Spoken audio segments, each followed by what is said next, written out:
केंद्रीय सूचना प्रसारण मंत्री अनुराग ठाकुर ने हमीरपुर जिला के भोरंज में चुनाव प्रचार का जिम्मा संभालते हुए नुक्कड़ सभाओं को संबोधित किया है। इस दौरान अनुराग ठाकुर ने भाजपा सरकार के द्वारा किए गए कामों को गिनवाया और लोगों से एक बार फिर से प्रदेश में भाजपा सरकार को काबिज करने की अपील भी की।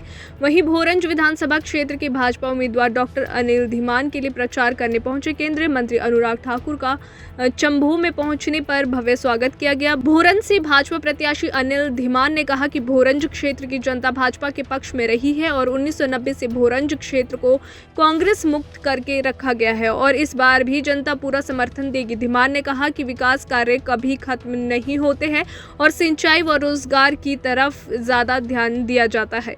उन्होंने कहा कि अगर मैं विधायक बनता हूं तो संसाधनों का प्रयोग करके इंडस्ट्री लगाई जाएगी। और क्या कुछ कहा, आइए सुनते हैं।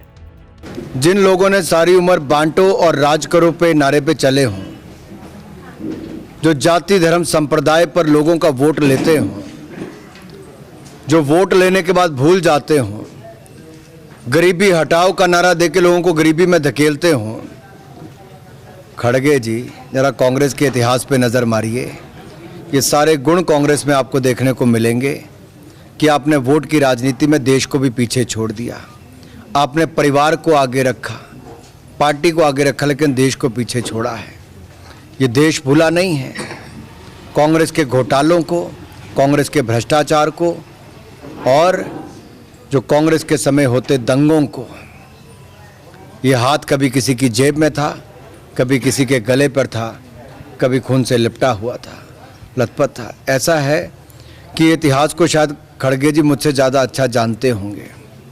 भारतीय जनता पार्टी ने जो भी निर्णय लिया पार्टी के हित में लिए हैं और हमारे लिए संगठन और कार्यकर्ता ये सर्वोपरि है और उसके बाद जनता की सेवा करना सत्ता में आके, यही भारतीय जनता पार्टी ने केंद्र में भी किया, यही प्रदेश में भी किया है।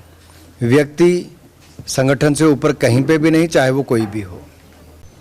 ये भोरंज क्षेत्र की जनता है और इस हमेशा से भारतीय जनता पार्टी के पक्ष में रही है। 1990 से हमने इस विधानसभा क्षेत्र को कांग्रेस मुक्त करके रखा हुआ है, तो रिस्पांस बहुत अच्छा है। देखिए, विकास के कार्य कभी ख़त्म नहीं होते। नए नए विकास कार्य जो भी सामने आएंगे वो करेंगे। हम सिंचाई की तरफ थोड़ा ज़्यादा ध्यान देंगे, रोज़गार की तरफ थोड़ा ज़्यादा ध्यान देंगे।